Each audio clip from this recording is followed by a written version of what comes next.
Actualment, i això ho remarca la moció, arran l'informe que ha publicat UNICEF sobre l'impacte de la tecnologia en l'adolescència, relacions, riscos i oportunitats, que un dels aspectes en els quals ens hi volem centrar és com minimitzem l'impacte negatiu que poden provocar la irrupció de les noves tecnologies en la vida dels infants, adolescents i les seves famílies. Sí que és cert que aquest estudi assenyala algunes dades preocupants en quant a l'accés a les pantalles per part dels infants en una edat molt temprana, sense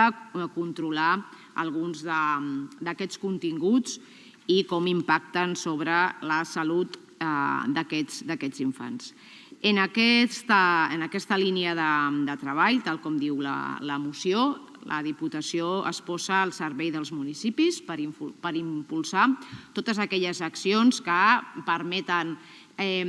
conèixer l'opinió dels infants en la pròpia transformació de les ciutats. La majoria de ciutats de la nostra demarcació tenen consells d'infància i d'adolescència i de joventut, on s'escolta la veu dels més joves, però també hi ha un objectiu que la Diputació de Barcelona està impulsant de manera clara,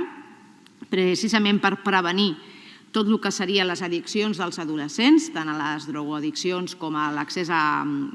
esbiaixat de les pantalles i tecnologies, que és el Centre Espot. El Centre Espot està aconseguint a dia d'avui que molts joves de les nostres ciutats, menors de 21 anys i les seves famílies, puguin rebre un acompanyament en aquests processos que, com s'ha detectat pel propi informe d'UNICEF o les dades del propi centre, es demostra que hem d'acompanyar